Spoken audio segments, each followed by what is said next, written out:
প্রিয় দর্শক, গৌরবগাথা বিজয়ের এই মাসে সবাইকে শুভেচ্ছা। দর্শক, আমন্ত্রণ জানাচ্ছি বিআরবি হসপিটালস টেলিপ্রেসক্রিপশনে। আজকে আমরা কথা বলবো ব্রেন টিউমার নিয়ে।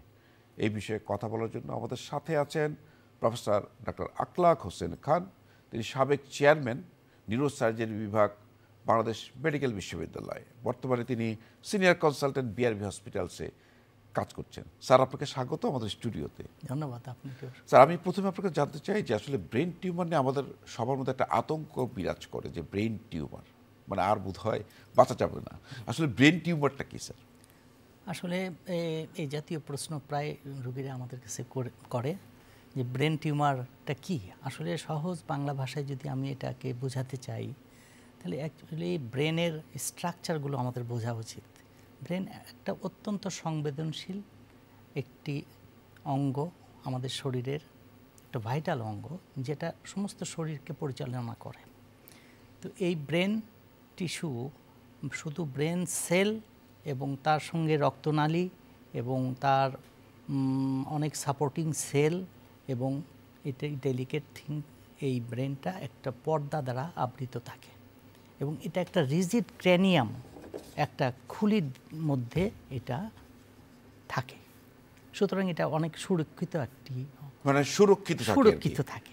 এরকম একটা হার্ড কাভারিংয়ের ভিতরে এই ব্রেনটা ডেলিকেট, একটা খুবই নরম, একটা ডেলিকেট, একটা ভ্যালুয়েবল থিং আমাদের এখানে থাকে, যেই অঙ্গ আমাদের সমস্ত শরীরকে পরিচালিত করে। এবং এই ব্রেন সেলের অস্বাভাবিক বৃদ্ধি, অনিয়ন্ত্রিত অস্বাভাবিক বৃদ্ধির যদি কোনো অংশে হয়, সেটাকে আমরা সহজ ভাষায় ব্রেন টিউমার বলে থাকি। স্যার, আমরা তো জানি স্যার, ব্রেন যে জিনিসটা আপনারা এখানে রেখেছেন, যে ব্রেন আমরা দেখছি, আমরা যেটা জানি যে ব্রেনের যে গঠন প্রক্রিয়া, এটা তো আসলে ব্রেন রিজেনারেট করে না বা প্রলিফারেশন হয় না। তাহলে ব্রেন টিউমারটা কি আসলে ব্রেনের কোনো মাংসপিণ্ড? এই বিষয়টা স্যার একটু পরিষ্কার করুন। এটি অত্যন্ত সুন্দর একটা প্রশ্ন এবং প্রায়ই করে থাকে। Brain cell, brain tissue, neuron, এটা ডিভাইড হয় না, তো সুতরাং এখানে অস্বাভাবিক গ্রোথের প্রশ্ন আসে না। কিন্তু ব্রেন টিস্যুর চারদিকে প্রচুর সাপোর্টিং সেল থাকে, যে ভ্যালুয়েবল সেলগুলোকে সাপোর্ট দিয়ে রাখে, প্যাকেজিং মেটেরিয়াল হিসাবে কাজ করে। সেই প্যাকেজিং সেলের অস্বাভাবিক গ্রোথ যদি হয়, বৃদ্ধি যদি হয়, সেইটাকেই আমরা ব্রেন টিউমার বলে থাকি। তার মানে আপনি বলছেন স্যার, আসলে ব্রেন টিস্যুর টিউমার না, সাপোর্টিং স্ট্রাকচার, যে সেলগুলো আছে বা আপনার যে উপরে যে পর্দা থাকে, মেনিনজিস থাকে, রক্তনালী থাকে, এইগুলোর যে অস্বাভাবিক গ্রোথ, সেটাকেই আমরা ব্রেন টিউমার হিসাবে বিবেচনা করব। স্যার, এই যে ব্রেন টিউমার, এই ব্রেনে যে টিউমারগুলো হয়ে থাকে, এটা কি ব্রেন টিউমার হলেই কি ক্যান্সার, নাকি ক্যান্সার ছাড়াও টিউমার হতে পারে? না, ব্রেন টিউমার হলেই যে ক্যান্সার তা নয়। কারণ ব্রেনের প্রথম হলো, ব্রেনের টিস্যুর যদি কোনো টিউমার হয় সেটাকে প্রাইমারি টিউমার বলবো। আর শরীরের অন্য কোনো জায়গা থেকে যদি টিউমার অথবা ক্যান্সার ব্রেনে প্রতিস্থাপিত হয়, সেখানেও কিন্তু ব্রেনে টিউমার বাসা বাঁধে। সুতরাং সেটাকেও আমরা ব্রেন টিউমার বলবো। ব্রেনে বাসা বেঁধেছে শরীরের অন্য জায়গা থেকে এসে ক্যান্সার এখানে, যেটাকে মেটাস্টেসিস বা ছড়িয়ে যায়, প্রতিস্থাপিত হয়। তো এই জাতীয় টিউমারকে আমরা মেটাস্টেটিক টিউমার বলি। আর ব্রেনের কোষ এবং তার সাপোর্টিং সেল বা আনুষঙ্গিক যে স্ট্রাকচারের যদি কোনো টিউমার হয়, তাহলে প্রাইমারি টিউমার আমরা প্রাইমারি টিউমার। স্যার, এই ব্রেন টিউমার হওয়ার কারণ কি? প্রথম, এটা exact cause is not known. আসল মানে এটাকে কারণ হিসাবে ব্যাখ্যা করা যায় না, তবে কতগুলো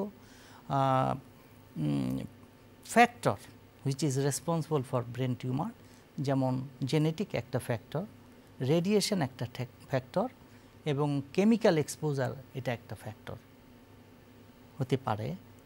এই ফ্যাক্টরগুলোকে বিবেচনা করা যেতে পারে। যদি রিপিটেড কেমিক্যাল এক্সপোজারে আসে, কেউ যদি রিপিটেড রেডিয়েশনে আসে, তাহলে সেই সমস্ত, এবং এজ, রেস, জেনেটিক ফ্যাক্টর, এইগুলো ব্রেন টিউমারকে প্রভাবিত করে। কোনো বংশগত কোনো কারণ আছে? জেনেটিক, আমরা বলছি জেনেটিক। তবে বাবার ব্রেন টিউমার হলে যে সেই সন্তানের হবেই এমন কথা বলা, কিন্তু হওয়ার একটা ঝুঁকি থাকে। থাকে। স্যার, এই ব্রেন টিউমার আসলে আমরা যেটা দেখি যে আপনাদের কাছে যখন পেশেন্টরা আসে, তাদের অনেকটা টার্মিনাল স্টেজ, লাস্ট স্টেজ, খুব প্রাথমিক স্টেজে আসেন। আমরা যে কোনো টিউমার ক্ষেত্রেই আমরা জানি যে ক্যান্সার বলেন বা বেনানের ক্ষেত্রে বলেন, যদি আর্লি আসতে পারে তাহলে এটার আউটকামটা ভালো, ট্রিটমেন্ট আউটকামটা ভালো। কিন্তু আমরা দেখি যে আপনাদের কাছে আসে অনেক দেরিতে। তা আমরা যে লেমেন হিসাবে আমরা জানতে চাই যে কখন আমরা ডাক্তার যাব, মানে লক্ষণগুলো কি থাকে ব্রেন টিউমারের? ব্রেন টিউমারের প্রধান 3টা লক্ষণ যদি আপনি দেখেন তো অবশ্যই ডাক্তারের শরণাপন্ন হবেন এবং ব্রেন টিউমার হয়েছে কিনা এটা আপনি জেনে নেবেন, নিশ্চিত হবেন।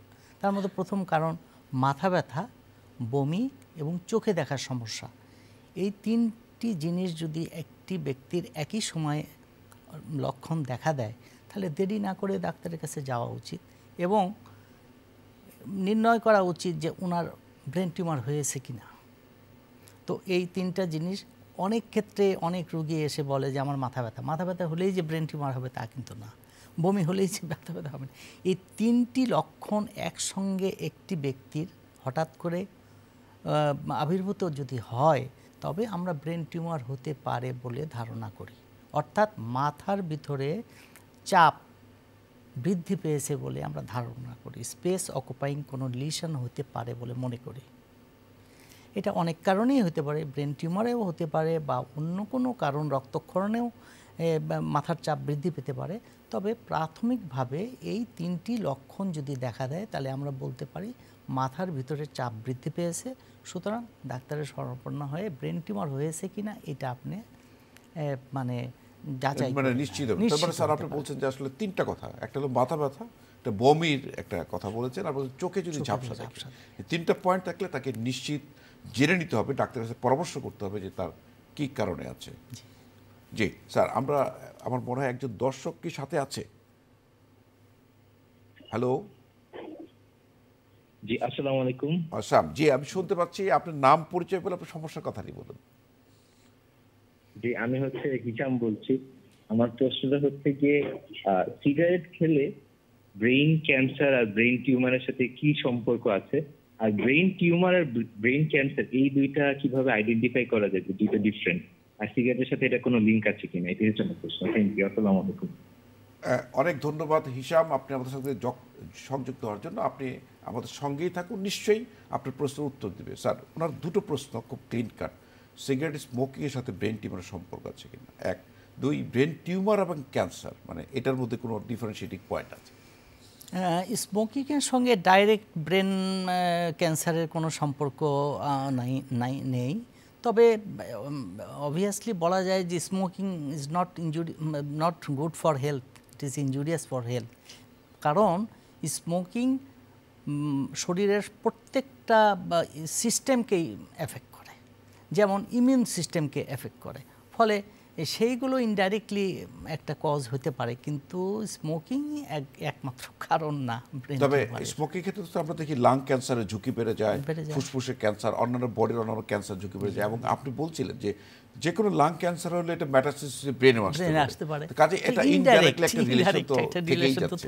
আর একটা কথা বলছি যে বডির ইমিউনিটি, রোগ প্রতিরোধ ক্ষমতা কমে যায়, সেক্ষেত্রে তো যে কোনো রোগী খুব সহজেই বাসা বাঁধতে পারে। আরেকটা কথা যে স্মোকিং শরীরের এমন কোনো সিস্টেম নাই যাকে মানে হ্যাম্পার করে, ক্ষতিকর। জি, তাহলে আমরা নিশ্চয়ই আপনার পরামর্শ হলো যে স্মোকিংটা ত্যাগ করা উচিত, তাহলে আমাদের শরীরটা ভালো থাকবে এবং ক্যান্সারের ঝুঁকিটা অনেকটাই কম থাকবে। স্যার, আমরা যে প্রসঙ্গে ছিলাম, আমরা বলছিলাম যে ব্রেন টিউমারের ক্ষেত্রে যে লক্ষণগুলোর কথা বলছিলাম, এই লক্ষণগুলো যদি নিশ্চিত হওয়া যায় যে তার একটা মাথা ব্যথা আছে, বমি বমি ভাব আছে, বমি হয় এবং চোখে ঝাপসা দেখা, তাহলে তাকে একটা বিশেষজ্ঞ চিকিৎসকের পরামর্শ করে নিশ্চিত হয়ে নিতে হবে যে তার কোনো টিউমার আছে কিনা। তখন আপনারা কি করে থাকেন, কিভাবে? প্রথমে আমরা পেশেন্টকে তো ভালোভাবে এক্সামিন করি এবং হিস্ট্রি নেই, হিস্ট্রিতে আমরা একটা ক্লু পেয়ে যাই। তারপরে এটাকে নিশ্চিত হওয়ার জন্য আমরা প্রাথমিক যে ইনভেস্টিগেশন, একটা সিটি স্ক্যান অথবা একটা এমআরআই, যেটা এখন খুবই সহজলভ্য হয়ে গেছে, তো এইটা আমরা করি। এটা করলেই আমরা একটা ক্লু পেয়ে যাই যে মাথার ভিতরে, ব্রেনের ভিতরে কোনো অংশে টিউমার আছে কি নাই। মানে সিটি স্ক্যান বা এমআরআই আপনারা বললেন, মানে একদম মানে গোল্ডেন স্ট্যান্ডার্ড বলেন আপনি। এমআরআই হলো গোল্ড স্ট্যান্ডার্ড। এমআরআই দিয়ে যদি করা যায় তাহলে আমরা বলতে পারি যে ব্রেনের প্রত্যেকটা স্ট্রাকচার আমরা দেখতে পাই, এবং সেখানে যদি অ্যাবনর্মাল কোনো গ্রোথ থাকে সেটা আমরা আইডেন্টিফাই করতে পারি। সেক্ষেত্রে স্যার এটা কি ক্যান্সার না বেনাইন, মানে Right. টিউমার তো দু ধরনের হয়, এটা কি নিশ্চিত হওয়ার কোনো পদ্ধতি আছে কিনা? নিশ্চিত হয় যদি এমআরআই থেকে আপনি একটা ধারণা পাওয়া যেতে পারে, এমআরআইয়ের পিকচার থেকে, এমআরআইয়ের বিভিন্ন সিকোয়েন্স থেকে, এমআরআইয়ের দেখে ছবির দেখে আমরা একটা ধারণা করতে পারি, কিন্তু সেই ধারণাকে প্রুভ করতে গেলে হিস্টোপ্যাথোলজি অর্থাৎ ব্রেন ওই টিউমারটাকে বের করে আন্ডার মাইক্রোস্কোপ হিস্টোপ্যাথোলজি করলে কনফার্ম হতে পারি। শুধুমাত্র এমআরআইতে কনফার্মেটরি কিছু বলা যায় না, কিন্তু এটা স্ট্রাকচার থেকে একটা ধারণা পেতে পারে, অবশ্যই কিন্তু এটা ধারণা কনফার্ম বায়োপসি করা লাগে। Biopsy is the আপনার অনেক সময় অন দ্য টেবিলে, অপারেশন টেবিলে আপনার ফ্রোজেন বায়োপসি করে আপনারা দেখে থাকেন যে এটা, এবং পারোপারেটিভ দেখেও অনেকটা ধারণা করা যায়, তবে কনফার্মেটরি হলো বায়োপসি। তবে স্যার এখন একটা ব্রেন টিউমার যখন আপনারা নিশ্চিত হলেন যে এমআরআই এর মাধ্যমে টিউমার নিশ্চিত হলেন, স্যার ব্রেনের তো অনেকগুলো পার্ট আছে স্যার, জি যেমন কোনোটা আমি জানি যে ব্রোকাস এরিয়া কথা বলার সাহায্য করে, জি। ফ্রন্টাল এরিয়া, জি। Parietal area, temporal. এখন স্যার কোন অর্গানে যদি টিউমার হয়, কোন পাশে টিউমার হলে কোন সমস্যা হয়? যেমন অনেকে দেখি যে পা নড়াতে পারে না, অনেকে কথা বন্ধ হয়ে গেল, স্যার এটা যদি একটু ব্যাখ্যা করতেন। এটা খুব সুন্দর একটা প্রশ্ন। দেখেন ব্রেন একটা অনেক বড় জায়গা, এটা দুইটা হেমিস্ফিয়ার, এখানে একটা ব্রেনের অংশ, এদিকে একটা পার্ট, এদিকে একটা পার্ট। তো ব্রেনের এটাকে ফ্রন্টাল লোব, এটা প্যারাইটাল লোব, এটা অক্সিপিটাল, এটা টেম্পোরাল, এরকম বিভিন্ন পার্ট রয়েছে। এবং সর্বশেষে ব্রেনের পিছনেরও একটা অংশ আছে, পশ্চাতে একটা অংশ আছে যেটাকে সেরিবেলাম বলে। তো প্রত্যেকটা অংশের একটা করে ফাংশন আছে। তো যে অংশে টিউমার বাসা বাঁধে উপসর্গ সেখানেই শুরু হয়। যেমন আমি বলি, ব্রেনের ডান দিকের অংশটা বাঁ দিককে পরিচালিত করে, বাঁ দিকের অংশ তার ডান দিককে পরিচালিত করে। তো একটা এবং এইখানে মোটর এরিয়া অর্থাৎ চালিকা শক্তি একটা অংশ রেসপন্সিবল, একটা অংশ সেন্সরি অর্থাৎ আমাদের ভিতরে যে সমস্ত অনুভূতি গ্রহণ করে সেটা, দৃষ্টিশক্তির একটা এরিয়া, তো বিভিন্ন এরিয়া রয়েছে, চিন্তা শক্তির একটা এরিয়া। তো বিভিন্ন রকম জায়গা ফাংশন ব্রেনে আছে। যে অংশে টিউমার বাসা বাঁধবে উপসর্গ সেখানেই দেখা দেবে। যদি ডান দিকের চালিকা শক্তির উপরে একটি টিউমার হয়, তাহলে দেখা যাবে বাঁ দিকের তার হাত পা নড়তে পারছে না। অর্থাৎ আবার দেখবেন এখানে একটা কথা বলার একটা সেন্টার আছে, শ্রবণ শক্তির একটা সেন্টার আছে, যেখানে টিউমারটা বাসা বাঁধবে উপসর্গ সেইভাবেই মানে প্রেজেন্ট করবে। মানে আমাদের স্পিচ এরিয়া যেখানে আমরা কথা বলি, যে ওষুধ নিয়ন্ত্রণ করে, সেখানে যদি টিউমার হয় আমাদের কথা বন্ধ হয়ে যাবে, এবং শ্রবণ শক্তি যেটা কন্ট্রোল করে সেখানে টিউমার হলে সেটা বন্ধ হয়ে যাবে। তাহলে সেখান থেকে আপনারা লোকেট করতে পারেন যে এই জায়গাটাতে হতে পারে। স্যার যখন আপনারা নিশ্চিত হলেন যে তার ব্রেন টিউমার হয়েছে বা আমরা সিমটমগুলোর সাথে মিলে গেল, তারপর স্যার ট্রিটমেন্ট অপশনগুলো কি স্যার? ট্রিটমেন্ট অপশন হলো, আমরা প্রথমে পেশেন্টকে যাচাই করি যে পেশেন্টটা অপারেশনের উপযুক্ত কি না। তো উপযুক্ত হলে অর্থাৎ প্রি অ্যানেস্থেটিক চেক আপ করে সে যদি উপযুক্ত হয়, অর্থাৎ তাকে অজ্ঞান করে আমরা 4-5 ঘন্টা অপারেশন করব, সেই ঝুঁকিটা যদি উনি নিতে পারেন, ওনার শরীর যদি গ্রহণ করতে পারে, সেই ক্ষেত্রে আমরা অপারেশনের দিকে চলে যাব। অপারেশন করে সেই টিউমারটাকে আমরা বের করব। একটা কথা বলা যায় যে আগের তুলনায় প্রযুক্তি অনেক এগিয়েছে, ফলে ব্রেন টিউমার অপারেশন এখন আমরা মাইক্রোস্কোপের সাহায্যে করি, অনেক সময় এন্ডোস্কোপের সাহায্যে করি, অনেক সময় নাক দিয়ে মাথা না কেটে অপারেশন করি। তো বিভিন্ন প্রযুক্তি উন্নতির সঙ্গে সঙ্গে ব্রেন টিউমার অপারেশনের এইগুলো অনেক বৃদ্ধি পেয়েছে, ফলে এখন কমপ্লিকেশন আগের তুলনায় অনেক কম। আরেকটি বিষয় যে মাথার এই যে খুলিটা আগে কাটতে অনেক সময় লাগতো, এখন আমরা একটা ইলেকট্রিক স দিয়ে খুব অল্প সময়ের মধ্যে আমরা এটাকে কেটে ব্রেনের কাছে পৌঁছতে পারি এবং আবার অনুরূপভাবে সেটাকে আবার বন্ধ করে চলে আসতে পারি। ফলে এখানে টাইম একটা ফ্যাক্টর, প্রযুক্তি একটা ফ্যাক্টর, এবং মাইক্রোস্কোপ, এন্ডোস্কোপ এবং যে সমস্ত প্রযুক্তি এখন তৈরি হয়েছে সেগুলোর এবং অ্যানেস্থেসিয়া, অজ্ঞানের কৌশল, অজ্ঞানের ঔষধপত্র, অজ্ঞানের উন্নতি এই ব্রেন টিউমার অপারেশনের জন্য একটা কার্যকর ভূমিকা পালন করে বলে আমি মনে করি। সুতরাং এখন ব্রেন টিউমার হলে ভয়ের কিছু নাই, অপারেশনের দিকে যেতে পারে। স্যার আমরা তো ভয় পাচ্ছি যে আপনি যেভাবে বলছেন যে মাথার খুলি দিয়ে মানে জি। করাত দিয়ে কেটে খুলি আসলে তো আমরা যেটা জানি যে আপনার মনে খুব সেনসিটিভ অর্গান, এখানে করাত দিয়ে মাথার খুলি খুলে ফেলছেন, আবার অনেক সময় দেখি আপনারা খুলি অন্য জায়গায় রেখে দিচ্ছেন, হ্যাঁ মানে প্রিজার্ভ করতেছেন, পরে আবার এনে লাগিয়ে দিচ্ছেন। এটা আসলে একটা আমাদের একটু ভয়েরই ব্যাপার স্যার। এখানে একটু ব্যাখ্যা করি যে এই খুলিটা ইনসেনসিটিভ, এটার কোনো অনুভূতি নাই। ব্রেন কিন্তু বেসিক্যালি ইনসেনসিটিভ, ব্রেনেরও কোনো অনুভূতি নাই। ব্রেনের পর্দা, চামড়া এইগুলোর অনুভূতি আছে। তো ফলে এইটা যখন কাটি, এটা তো মানুষ যখন অজ্ঞান করে আমরা কাটি তখন তো রুগী কিছুই বুঝতে পারে না। 3 ঘন্টা 4 ঘন্টা পর রুগী উঠে বুঝতেই পারে না যে তার অপারেশন হয়েছে। এটা তো পুরাটা জেনারেল অ্যানেস্থেসিয়া দিয়ে করা হয়। এটা একটা ব্যাপার। আর একটা জিনিস আমি এর সঙ্গে বলবো, ইদানিং এখন মানে প্রযুক্তির উন্নতির সাথে সাথে অ্যায়োক্রেনেটমি নামে, অর্থাৎ রুগীকে অজ্ঞান না করেও অপারেশন করা যায়। মানে লাইভ মানে পেশেন্ট কথা বলবে সার্জনের সঙ্গে, পেশেন্ট মানে সার্জনের ডিরেকশন ফলো করবে এবং সার্জন অপারেশন করবেন, রুগী জেগে থাকবে। তাতে কি হয় যে এই যে আপনি কিছুক্ষণ আগে বললেন কথা বলার সেন্টার ব্রোকাস এরিয়াতে যদি কোনো টিউমার হয়, সেই ক্ষেত্রে আমি কতখানি টিউমার এক্সারসাইজ করে ফেলতেছি, সেখানে যদি কথা বলার সেন্টারটা যাতে নষ্ট না হয়, ওর সঙ্গে কথা বলতেই আমি টিউমারটাকে চারিপাশে এক্সারসাইজ করব। যেখানে মানে টাচ করলেই যদি তার কথা বলার সমস্যা হয়, সেক্ষেত্রে আমি ওইদিকে আর আগাবো না। ফলে অ্যায়োক্রেনেটমি ও খুব to the point, pin point operation.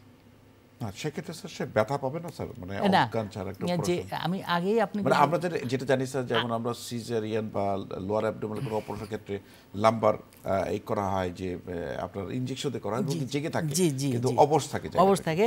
কিন্তু আমি আপনাকে আগেই বলেছি ব্রেন ইটসেলফ ইজ ইনসেনসিটিভ, ব্রেনটার সংবেদনশীল না। ব্রেনে যখন আমরা ছুরি জ্বালাই তখন রুগীর ব্যথা পায় না। এই জন্যই অ্যায়োক্রেনেটমি করা সম্ভব। বুঝতে পেরেছেন স্যার?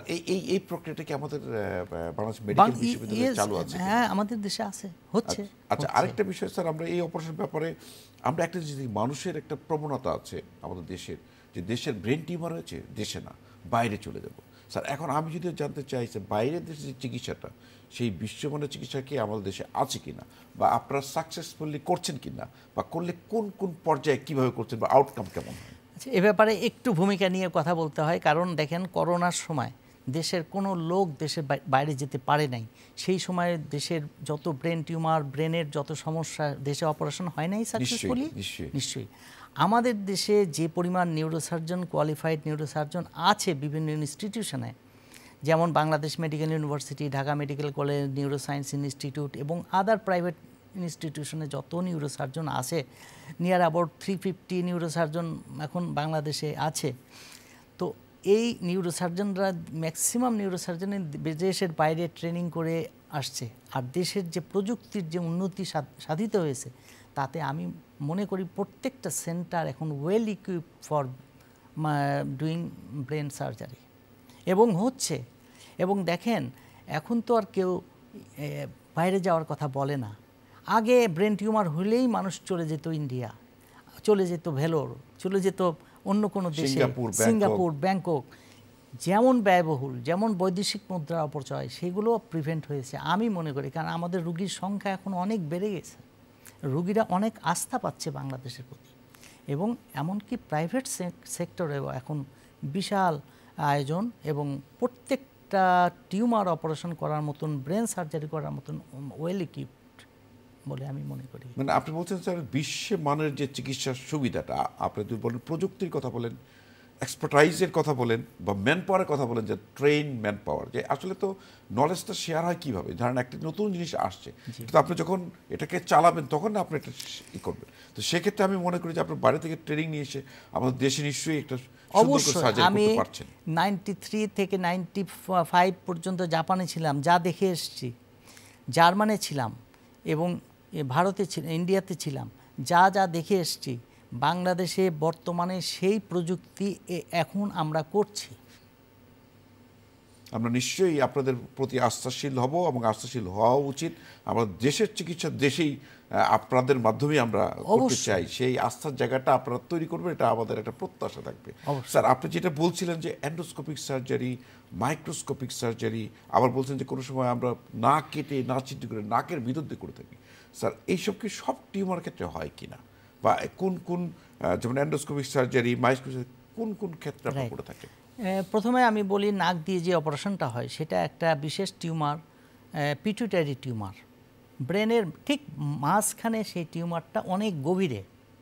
আমি যদি ব্রেন এখান দিয়ে কেটে ওইখানে পৌঁছতে যাই, তাহলে আমার যত রাস্তা পেরোতে হবে, যত টিস্যু ড্যামেজ হবে, তার তুলনায় নাক দিয়ে করলে একটা ছোট্ট একটা পার্টিশন ভেদ করে যদি আমি নাক দিয়ে যেতে পারি, তাহলে খুব সহজে আমি ওখান থেকে, এটা হলো এন্ডোস্কোপের মাধ্যমে করা যায়।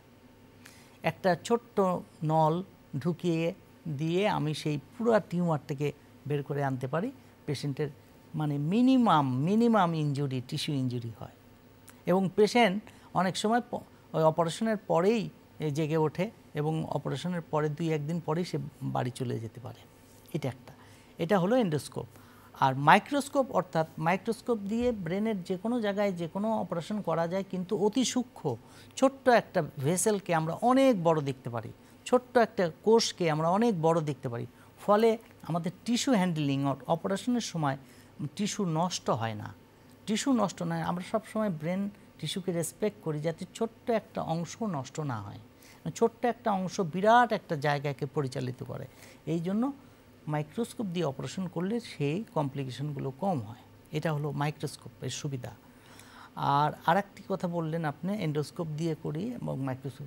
তো টিউমার যেগুলো গভীরে থাকে সেই অংশগুলো আমরা, আর ব্রেনের ভিতরে একটা ফাঁকা অংশ আছে যেটাকে বলে ভেন্ট্রিকল, এর আশেপাশে যে সমস্ত টিউমারগুলো হয় সেগুলো এন্ডোস্কোপ দিয়ে করাটা খুব ইজি হয়, তাড়াতাড়ি বের করে আনা যায়। এটা তো আপনাদের রিসেন্ট ডেভেলপমেন্ট। আর আপনারা আগে যেটা করতেন যে মাথা খুলি কেটে তারপর ভিতরে ঢুকে, যেমন আমি একটা জিনিস বলি যে আপনার টিউমার, ব্রেন টিউমার সাইজে অনেক বড়, সেটা কি আসলে মাইক্রোস্কোপ বা এন্ডোস্কোপের মাধ্যমে আনা যায় কিনা?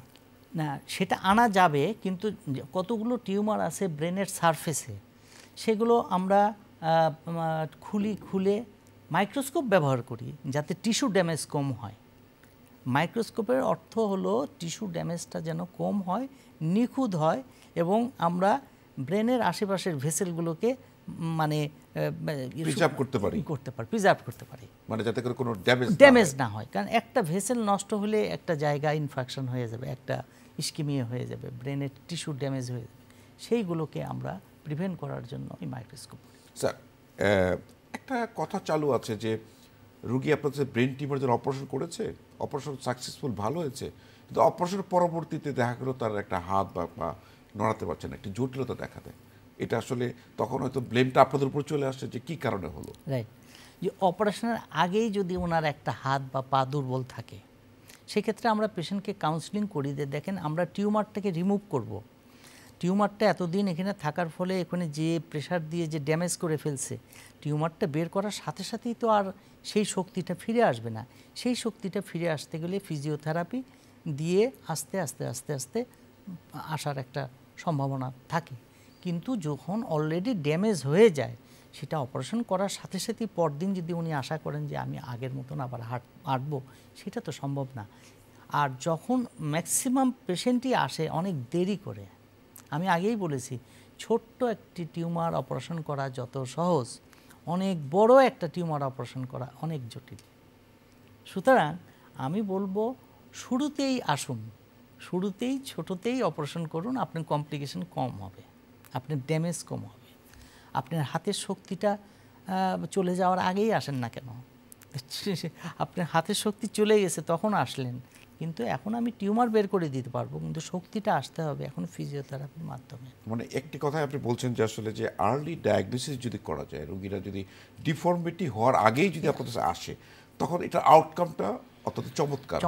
কিন্তু যদি দেখা যায় তার অল্প অল্প হাতে দুর্বলতা আসছে, তখন অপারেশন পরে এটা ফিরে আসতে সময় লাগবে, এবং এটা কিন্তু টিউমার বের করার পরেও কিন্তু যে ড্যামেজটা হয়ে গেল সেটা সহজেই আসতে চাইবে না। সেক্ষেত্রে তো ফিজিওথেরাপি পরবর্তীতে অনেক ধরনের প্রয়োজন হইতে পারে, তার নিয়ম কারণ মেনে চলার বা ফিজিওথেরাপি ব্যায়াম করার মাধ্যমে হইতে পারে। স্যার, আমাদের আরেকটি লাস্ট প্রশ্ন, আপনার অনুষ্ঠান প্রায় শেষ পর্যায়ে। বাংলাদেশের জনগণ অনেক বেশি, আপনার নিউরো সার্জনও আপনারা অনেক হয়েছেন, কিন্তু আমরা দেখি যে সরকারি হসপিটালগুলোতে আসলে এই রুগীরা মানে সিট পাচ্ছে না, বা আপনাদের সিটের সংখ্যা লিমিটেশন, এবং প্রাইভেট সেক্টরে কিন্তু এত ব্যাপকভাবে গড়ে ওঠেনি, সে কারণে অনেকেই একটু মানে অবহেলার শিকার হচ্ছে। স্যার, এই বিষয়টি যদি এটা তো অবশ্যই ঠিক। দেশে নিউরোসার্জারি রুগীর সংখ্যা অনেক বেশি, সেই তুলনায় নিউরোসার্জন অপ্রতুল, এটা বলবো। এবং আমাদের দেশে আজ থেকে 1970 সালে বাংলাদেশে প্রথম নিউরোসার্জারি চালু হয়েছিল, তখন ছিল একজন নিউরোসার্জন। এখন 2025 সালে হয়েছে 350 নিউরোসার্জন। সুতরাং পর্যায়ক্রমে নিউরোসার্জনের সংখ্যা বেড়েছে, কিন্তু আরও দরকার, আরও হসপিটাল দরকার, আরও সেট আপ দরকার। তাহলে রুগী আর লাইনে থাকতে হবে না, অপারেশনের জন্য লাইন দিয়ে দাঁড়াই থাকতে হবে না। তবে এখন তো আমি মনে করি যে সরকারি এবং বেসরকারি ইনস্টিটিউশনে যে কোনো জায়গায় আর লাইন ধরে দাঁড়িয়ে থাকতে হয় না। তবে একটা জিনিস স্যার, ডিসেন্ট্রালাইজেশন, সবাই ঢাকামুখী না, অবশ্যই এটা একটা ইম্পর্টেন্ট জিনিস। যদি আমাদের যে সমস্ত মেডিকেল কলেজ বাংলাদেশের যে সমস্ত জেলায় আছে, সেইগুলোতে যদি নিউরোসার্জারি সেট আপ তৈরি করা যায়, পূর্ণাঙ্গ নিউরোসার্জারি সেট আপ তৈরি করা যায়, তো অবশ্যই বাইরের রোগ ঢাকায় আসার প্রয়োজন পড়ে না। যেমন আমি আপনাকে একটা উদাহরণ দিই, Rajshahi medical college, Rangpur medical college, Dinajpur medical college এবং Sylhet medical college, Chittagong medical college, এগুলো তো দেশের বাইরে, সেখানে ঢাকার বাইরে সেখানে ফুল সুইংয়ে নিউরোসার্জারি অপারেশন হচ্ছে, আমাদের ছাত্ররাই সেখানে যে নিউরোসার্জারি করছে। কিন্তু এই যে ইকুইপমেন্ট অর্থাৎ যন্ত্রপাতি যদি ব্যবস্থা করা যায়, সরকার যদি এই যন্ত্রপাতির সেট আপ প্রত্যেকটা মেডিকেল কলেজে করতে পারে, আমার মনে হয় স্কিল ম্যান পাওয়ার আমাদের এখন তো যন্ত্রপাতি আছে, অপারেশনও চলছে, এটা যদি আমরা আরো বেগবান করতে চাই, নিয়ে যেতে পারি, তাহলে আমার মনে হয় যে পেরিফেরিতে এই চিকিৎসা সম্ভব ঢাকা আসার আর দরকার হচ্ছে না, এবং রোগীদের কিন্তু বিড়ম্বনার শিকার হতে হচ্ছে না। প্রফেসর ডক্টর আকলাক হোসেন খান, আপনাকে অসংখ্য ধন্যবাদ আপনার সুন্দর পরামর্শের জন্য। নিশ্চয়ই আজকে ব্রেন টিউমার নিয়ে আমরা অনেক কিছু শিখলাম, এবং এটা যাদের ব্রেন টিউমার রোগে আক্রান্ত হচ্ছে তাদের জন্য অনেক উপকার আসবে। আপনাকে ধন্যবাদ। দর্শক, আপনাদেরকে এতক্ষণ আমাদের সঙ্গে থাকার জন্য ধন্যবাদ। আপনারা ভালো থাকবেন, সুস্থ থাকবেন, শুভকামনা সকলের জন্য।